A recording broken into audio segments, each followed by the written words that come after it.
Welcome to conversations. मैं आपका host, आपका दोस्त मुख्तदर खान, और आज मैं आपसे अ, चाइना का जो डोनाल्ड ट्रंप की टैरिफ्स को जो जवाब है उसके बारे में बात करूंगा। डोनाल्ड ट्रंप ने दुनिया को हिला दिया है। इतनी बड़ी ऐसा कह सकते हैं कि इतनी बड़ा जुआ दुनिया की तकदीर के साथ शायद किसी ने इन द रिसेंट पास्ट खेला होगा, मगर इस तरह का जुआ कि जिसके वजह से ग्लोबल इकोनॉमी डूब सकती है, खुद अमेरिका रिसेशन में जा सकता है, पड़ोसी मुल्क कनाडा मेक्सिको में रिसेशन आ सकता है, यूरोप में और एशिया में। तो एक तरह से दुनिया की जो ग्लोबल इकोनॉमी जो इतनी तरक्की कर रही है पिछले 40-50 साल में, उसको थोड़ा बहुत यानी 10-15 ट्रिलियन डॉलर से वो श्रिंक कर सकता है। तो ये जो जुआ डोनाल्ड ट्रंप ने खेला है, इस उम्मीद से कि अमेरिका जीतेगा, और दुनिया के साथ जो गिला शिकवा है कि पिछले 40-50 साल में दूसरे मुल्कों ने अमेरिका के कंज्यूमर मार्केट का इस्तेमाल करके तरक्की की है और अमेरिका को कर्ज़ में डुबा दिया है। अमेरिका के लोग कर्जा ले लेकर दूसरे मुल्कों के एक्सपोर्ट्स ख़रीद रहे हैं और उनकी अमीर बना रहे हैं। मिसाल के तौर पे चाइना, फिर इंडिया, यूरोप, सारी मुल्कें, मतलब हर मुल्क, मतलब 60 मुल्कों के ऊपर तो direct reciprocal tariff Donald Trump ने लगाए हैं। मैंने तफसीलन इस पे कल बात की थी कि किस तरह से डोनाल्ड ट्रंप के रेसिप्रोकल टैरिफ्स रेसिप्रोकल नहीं हैं, आधे हैं। मतलब उन्होंने जब एस्टिमेट किया कि ताइवान अमेरिका के ऊपर 64% टैरिफ लगाता है, तो इन्होंने 32 से जवाब दिया। लेकिन पिछले 24 घंटों में ये भी बात निकली है कि जिस तरह से अमेरिका ने कैलकुलेट किया है कि क्या टैरिफ लगे हुए हैं अमेरिका में, वो बिल्कुल गलत है। उनकी बेबुनियाद कह सकते हैं, without any basic assumption. Basically उन्होंने तीन चार चीज़ों को मिला दिया है कि एक, कि ट्रेड इम्बैलेंस कितना है, यानी अमेरिका से उस एक मुल्क को ले लें तो अमेरिका को जो एक्सपोर्ट्स आ रहे हैं और अमेरिका से जो एक्सपोर्ट्स जा रहे हैं उनके बीच में अगर नेगेटिव फ़र्क है तो उसको भी ले लिया। जो डोमेस्टिक बैरियर्स है उसको भी ले लिया, और फिर टैरिफ्स का जो रफ एस्टिमेट है उसको लेकर और कुछ खिचड़ी पकाकर उन्होंने ये नंबर्स पेश किए और फिर 50% उस पर टैरिफ्स लगा दिए हैं। तो उसका जवाब में मुल्कों ने बहुत अलग अलग जवाब दिया। बाज़ मुल्क जैसे इज़राइल है, पूरी तरह से सरेंडर कर दिया अमेरिका को। उन्होंने एक दिन पहले पूरे टैरिफ ज़ीरो कर दिया। तो इज़राइल अमेरिका के ऊपर 34%, 34% टैरिफ लगाया करता था अमेरिकन गुड्स को। हैरत की बात है इज़राइल अमेरिका के बगैर ज़िंदा भी नहीं रह सकता। इतने बिलियंस ऑफ डॉलर्स का उसको एड जाती है, वेपन्स जाते हैं, डिप्लोमेटिक सपोर्ट, उसके बावजूद वो अमेरिका को लूट रहा था 34% टैरिफ्स लगाकर। तो 1 तारीख को, अप्रैल 1 को उन्होंने उसको ज़ीरो कर दिया इस उम्मीद से कि शायद डोनाल्ड ट्रंप उन पे टैरिफ्स नहीं लगाएंगे। लेकिन डोनाल्ड ट्रंप ने इसराइल पर भी 17% टैरिफ लगा दिया है। लेकिन एक तरह का जो रिस्पांस था कि टोटल सरेंडर, जिसकी मिसाल इसराइल है। फिर उसके बाद एग्जाम्पल आता है यूरोप और कनाडा का, जो बेसिकली थ्रेटन कर रहे हैं कि वो they will respond with very strong measures. अभी तक यूरोप की तरफ से जवाब अभी तक तो नहीं आया, शायद कल आ जाए। कनाडा ने अलबत्ता आज अमेरिका के ऊपर 25% टैरिफ अमेरिका में मेड इन अमेरिका कार्स के ऊपर जवाबी टैरिफ लगा दिए हैं। और हालांकि अप्रैल की 2 तारीख को जो फेरिस्त डोनाल्ड ट्रंप ने छापी थी उसमें कनाडा और मेक्सिको के ऊपर टैरिफ नहीं है, लेकिन जो पहले लगे थे पिछले महीने, उसके जवाब में कनाडा ने आज टैरिफ लगा दिए हैं। और फिर उसके बाद थोड़े नेगोशिएशंस की अपील हुई, जैसा वियतनाम ने कहा कि हम आपसे नेगोशिएट करना चाहते हैं। इंडिया तो ऑलरेडी पिछले 1 महीने से ज़्यादा से free trade, bilateral trade agreement negotiate कर रहा है। और उसके बाद तो बेसिकली सरेंडर, नेगोशिएशंस, और जो थर्ड रिस्पांस वो चाइना की तरफ से आया, ये बड़ा करारा जवाब आया। मतलब उसने ईंट का जवाब पत्थर से दिया। चाइना ने दो चीज़ें की, जो 34% ट्रम्प्स ने टैरिफ लगाए। हालांकि चाइना पर जो टैरिफ लगे हैं पहले 20% लगे थे उसके, या 25%, उसके बाद 34% अप्रैल की 2 तारीख को। तो वो टोटल 55 या 57% के करीब टैरिफ लगे। तो चाइना ने 34% टैरिफ लगा दिए सारे के सारे प्रोडक्ट्स पर जो अमेरिका एक्सपोर्ट करता है चाइना को। और चाइना ने ये भी किया कि बाज़ अमेरिकन कंपनीज को बैन कर दिया कि उनके प्रोडक्ट्स वो एक्सपोर्ट ही नहीं कर सकते चाइना को, ख़ास तौर से एग्रीकल्चरल प्रोडक्ट्स। मुझे लगता है कि इसका फ़ायदा ब्राज़ील को बहुत होगा। और फिर एक लिस्ट बनाई कंपनीज को जिसको डुअल पर्पस टेक्नोलॉजी चाइना नहीं बेच सकता। यानी दो किस्म की कंपनीज पे सैंक्शंस लगाए हैं चाइना ने। एक टाइप ऑफ कंपनीज है जिनके पास से चाइना में एक्सपोर्ट्स नहीं आ सकते, और एक दूसरी लिस्ट है 16 कंपनीज की जिनको डुअल टेक्नोलॉजी खरीदते थे, यानी दे आर बाइंग टेक्नोलॉजी जिससे मेरे ख्याल से ड्रोन्स टाइप कुछ टेक्नोलॉजी है जिससे वो सिविलियन पर्पजेस के लिए भी इस्तेमाल हो सकती है और डिफेंस पर्पजेस। तो बेसिकली तीन सख्त मेजर्स लिए हैं चाइना ने।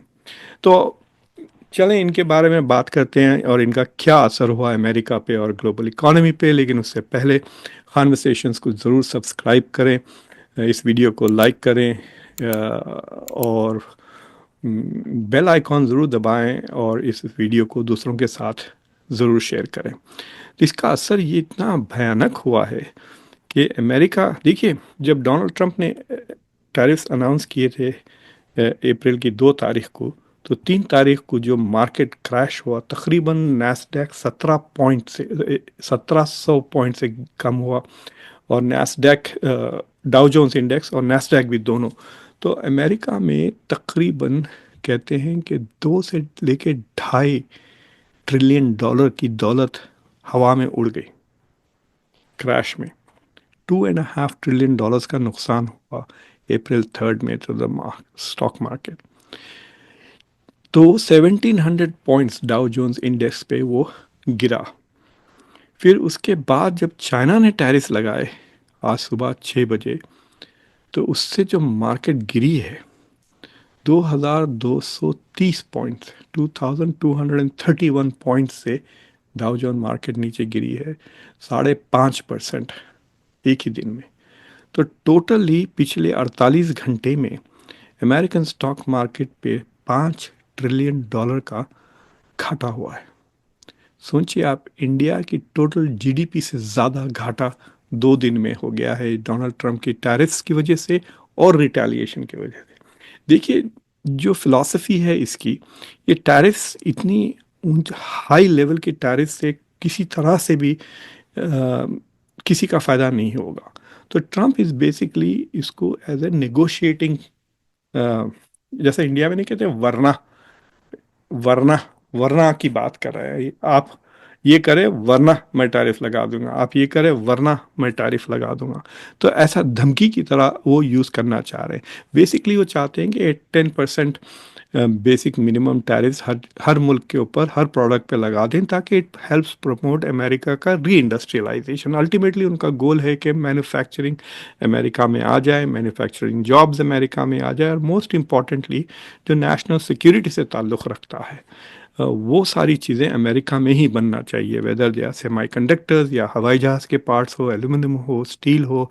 जो भी चीज़ें वॉर मशीन को चाहिए वो चीज़ें अमेरिका में बनना चाहिए। America can not be dependent on China, क्योंकि जंग अगर होने वाली है चाइना से तो इमेजिन करें कि आपकी सप्लाई चेन से आप कैसा जंग कर सकते हैं। तो it is an important step जो डोनाल्ड ट्रंप लेना चाह रहे हैं। अब ये और बात है कि he may be successful, he may not be successful. तो सबसे बड़ा भयानक ये असर हुआ है कि अमेरिका में 5 ट्रिलियन डॉलर का स्टॉक मार्केट का नुकसान हुआ है। तो बाज़ जो डोनाल्ड ट्रंप को सपोर्ट करते हैं बिजनेसमैन, वो कह रहे हैं कि भाई अमेरिका की स्टॉक मार्केट हर 18 महीने को एडजस्टमेंट होता है, रीबैलेंस हो जाती है इकोनॉमी। तो ये 18 महीने से तो पूरा मार्केट ऊपर ही हो रहा था यूएस में, तो एडजस्ट हो चुका है। तो कोविड के बाद जितना गेन हुआ है अमेरिका में, अभी उसका उतना लॉस नहीं हुआ है। सो जो बुल मार्केट थी अभी भी America is kind of a plus, अगर पिछले 2-3 साल की आप stock market, that is what the Trump supporters are saying. लेकिन जो ट्रम्प के क्रिटिक्स हैं यहाँ पे, उनके ओपोनेंट्स, वो तो कह रहे हैं कि भाई रिसेशन होने वाला है, अमेरिका में भी रिसेशन होगा और दूसरे मुल्कों में, यूरोप में, कनाडा में। और मेरा भी ये ख्याल है कि एटलीस्ट कई ऐसे मुल्क हैं जिनमें रिसेशन ज़रूर आएगा अगर ये टैरिफ्स रह जाते हैं 6-7 महीने तक। ये और बात है, जैसे कि वियतनाम अब नेगोशिएशन के लिए फ़ौरन भागे भागे आ रहा है। अ, देखिए, जितने भी लोग टैरिफ्स की, डोनाल्ड ट्रंप की टैरिफ्स की शिकायत कर रहे हैं और जिससे वो चिढ़े हुए हैं, वो ऐसा बात कर रहे हैं जैसा कि out of the blue zero tariffs है और ट्रंप ने टैरिफ लगा दिए। मिसाल के तौर पे कनाडा अमेरिका के चीज़ पे 450, 300 से लेकर 450% डेयरी प्रोडक्ट्स पर टैरिफ लगाता है ताकि वो अपने फार्मर्स को प्रोटेक्ट करे और अपनी मार्केट। अमेरिका नहीं लगाता वो टैरिफ। तो अब अमेरिका जब उसके ऊपर उतने ही टैरिफ, उतने तो नहीं लगाएगा, अभी तक अनाउंस भी नहीं हुआ, बट अगर 25% भी टैरिफ लगा दिया तो ऐसा कौन सा जुल्म हो गया है? See that is the thing, people are taking America for granted. इस बात में Trump is right. European Union 40% tax लगाता है अमेरिका के कार्स पर। हम यहाँ पे BMWs, मर्सिडीज वगैरह खरीदते थे और वहाँ पे अमेरिका की कार्स बिक ही नहीं सकते क्योंकि उस पर कस्टम्स लगा हुआ है और महंगे हो जाती हैं। So he is very upset about it and it is justifiable. अगर आप, टैरिफ इतनी बुरी चीज़ है कि टैरिफ से इन्फ्लेशन होता है, टैरिफ से मतलब जिस तरह से लोग कह रहे हैं कि भाई आप इन्फ्लेशन बढ़ा देंगे टैरिफ की वजह से, टैरिफ की वजह से कंट्री रिसेशन में चले जाएगी, टैरिफ की वजह से ग्रोथ रेट इकोनॉमी की कम हो जाएगी। ठीक है, अगर टैरिफ इतनी बुरी चीज़ है तो दूसरे मुल्क क्यों लगाते हैं? यूरोपियन यूनियन क्यों टैरिफ का इस्तेमाल करता है? इंडिया क्यों यूज़ करता है? इंडिया तो one of the biggest tariff है। इंडिया तो किसी फ्री ट्रेड अग्रीमेंट में ज्वाइन भी नहीं करना चाहता, RCEP में नहीं ज्वाइन किया, किधर भी नहीं ज्वाइन करता है, because they are imposing tariffs and trying to protect its own industry. अगर आप समझते हैं कि आपकी मैन्युफैक्चरिंग कमज़ोर है, आपकी टेक्नोलॉजी कमज़ोर है, आपका प्रोडक्ट वीक है, तो you will pose tariffs to protect it. वरना अगर आप टैरिफ निकाल देते हैं तो फॉरेन बेटर क्वालिटी गुड्स आके आपके कंपनीज को बेसिकली सफाया हो जाएगा। So that is a very valid point कि भाई अगर टैरिफ इतनी बुरी चीज़ है तो फिर क्यों अमेरिका के एक्सपोर्ट्स पे टैरिफ लगाई जाती है? निकाल दें उसे। It is a simple argument. In fact अगर सारे मुल्क टैरिफ ख़त्म कर देंगे then we will truly have a free market. So this is the debate that is going on. लेकिन चक्कर ये है कि डोनाल्ड ट्रंप ने सारी दुनिया से पंगा ले लिया है और अगर सारी दुनिया मिल के जवाब दी, which is what Europeans are trying to do, at least a united European response, फिर चाइना, जापान और साउथ कोरिया ने मिल के कोऑर्डिनेट करके जवाब देने की कोशिश की। अभी तक साउथ कोरिया और जापान की तरफ से कोई भी बातचीत नहीं है। जापान के ऊपर भी 24% टैरिफ लग गए हैं and Japan is very quite. Taiwan के ऊपर 32% लगे लेकिन अभी तक सेमीकंडक्टर्स पे नहीं लगे। और ताइवान की जो बड़ी सेमीकंडक्टर कंपनी है उनके CEOs वगैरह पिछले महीने अमेरिका आकर कुछ $100 बिलियन का कुछ प्रपोजल लेकर आए थे टू स्टार्ट इन्वेस्टमेंट। और वो कई सेमीकंडक्टर चिप्स अब अमेरिका में बनाएंगे, ये जो ताइवान की कंपनी है। सो तो डिबेट बेस ये चल रहा है कि how long can Donald Trump hold on, कि कब वो प्रेशर में आएंगे, क्योंकि अभी तो इन्फ्लेशन 16% है US में। लेकिन पता नहीं 1-2 हफ्ते में पता चलेगा कि जब कनाडा के टैरिफ लग जाएंगे, जब यूरोपियन यूनियन और चाइना की तरफ से भी टैरिफ लग जाएंगे। जहाँ तक कि चाइना का सवाल है, चाइना अमेरिका को तकरीबन $450 बिलियन के एक्सपोर्ट्स करता है और अमेरिका चाइना को $150 बिलियन के करीब, यानी टोटल $600 बिलियन का ट्रेड है बिटवीन चाइना एंड अमेरिका। तो वो कह रहे हैं कि ट्रंप सपोर्टर्स और उनके जो प्रॉक्सीज हैं डिफरेंट चैनल्स पर, वो कह रहे हैं कि भाई नुकसान चाइना का ज़्यादा होगा। देखिए, जब टैरिफ लगता है तो जो ट्रम्प के क्रिटिक्स हैं वो कह रहे हैं कि इन्फ्लेशन होगा और बेसिकली अमेरिकन कंज्यूमर उसको पे करेगा। ये ज़रूरी नहीं है। तो मिसाल के तौर पे लेट्स से कि आप आम भेज रहे हैं अमेरिका को, तो अमेरिका आपके आम पे 10% अगर टैरिफ लगा देता है, कस्टम्स लग जाते, तो आपके आम पोटेंशियली, अगर आप वो 10% जो कस्टम से अगर वो कीमत में इंक्लूड कर लेते हैं ताकि अमेरिकन कंज्यूमर वो 10% पे करे, तो आपका आम महंगा हो जाएगा। So that is inflation. लेकिन अगर आपका आम महंगा हो जाता है मार्केट में, तो लोग शायद आपका आम नहीं खरीदेंगे, मेक्सिको से जो आता वो खरीदने लगेंगे या आम खाना छोड़ देंगे।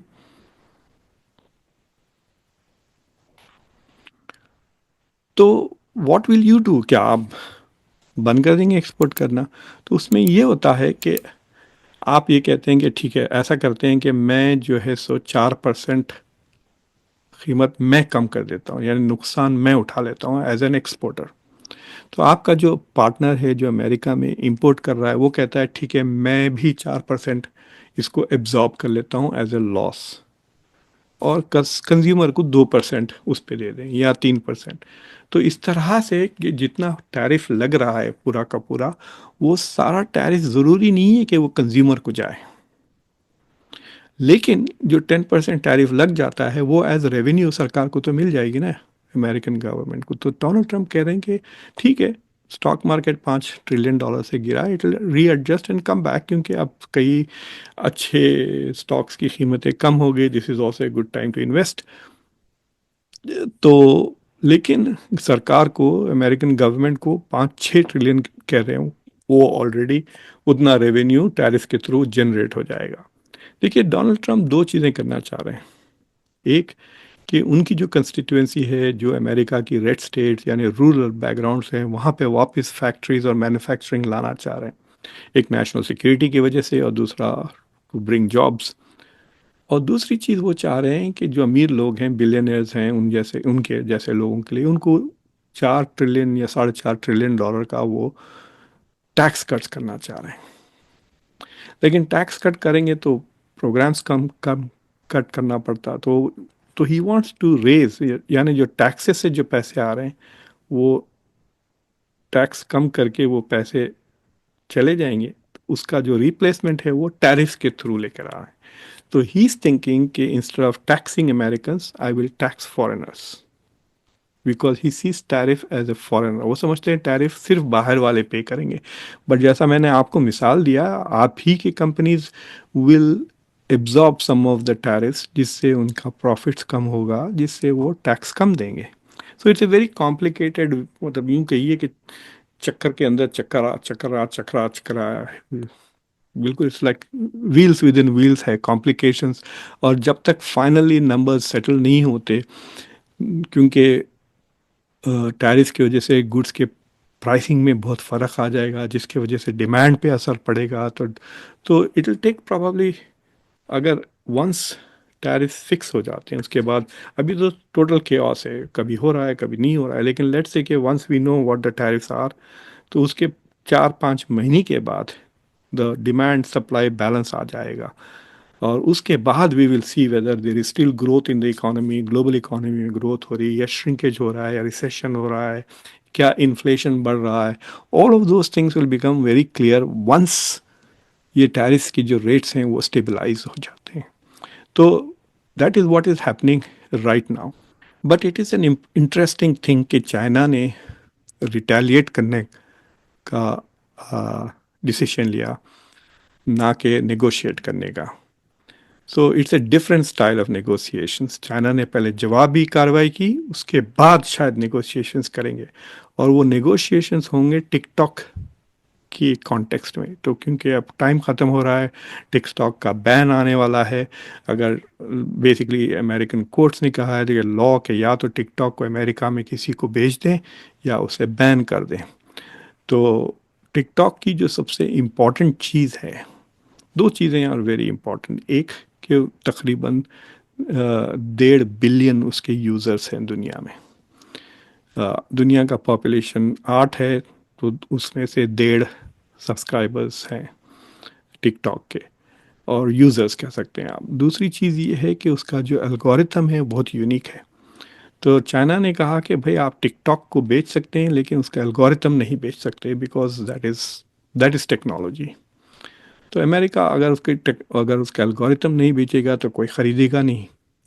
सो टिकटॉक के कॉन्टेक्स्ट में जो डिस्कशन होगा, तो इट इज़ डोनाल्ड ट्रंप ये समझ रहे हैं कि मैं कहूँगा ठीक है, मैं टैरिफ्स कम कर देता हूँ, आप टिकटॉक किसी अमेरिकन को बेच दें with the algorithm. So he's trying to use tariffs as a negotiations for TikTok also, and using TikTok as a negotiating tool for tariffs. अब देखते हैं चाइना क्या करता है। चाइना ने पहले भी टैरिफ लगाए हुए हैं, चाइना ने पहले भी ट्रेड बैरियर्स खड़ा रखे हैं, अब और खड़ा कर रहा है। सिर्फ एडवांटेज ये है कि चाइना अनलाइक अमेरिका, अमेरिका तो हर हर मुल्क से पंगा लिया हुआ है दुनिया की, चाइना तो सिर्फ अमेरिका से पंगा लिया हुआ है। सो इट इज़ पॉसिबल कि China can reach out to European Union, India के साथ ऑलरेडी ताल्लुकात बेहतर करना चाह रहा है। China can reach out to African markets, ASEAN में तो उसका डोमिनेशन है ही। तो China can work with the rest of the world, whereas US is working against the rest of the world. तो मुझे लगता है कि ये जो झगड़ा हो रहा है चाइना और अमेरिका के बीच में, जो ट्रेड वॉर, उसमें at the moment China has an advantage over the US. तो let us see how things go. तो एनीवे आई होप कि आपको कॉन्वर्सेशंस ने जो करंट केओस है उसको समझने में थोड़ी मदद की हो। तो प्लीज़ कॉन्वर्सेशंस को सब्सक्राइब करें, इस वीडियो को लाइक करें, बेल आइकॉन ज़रूर दबाएं और इस वीडियो को सबके साथ ज़रूर शेयर करें। अंटिल नेक्स्ट टाइम, मैं आपका होस्ट, आपका दोस्त मुख्तदर खान। Take care.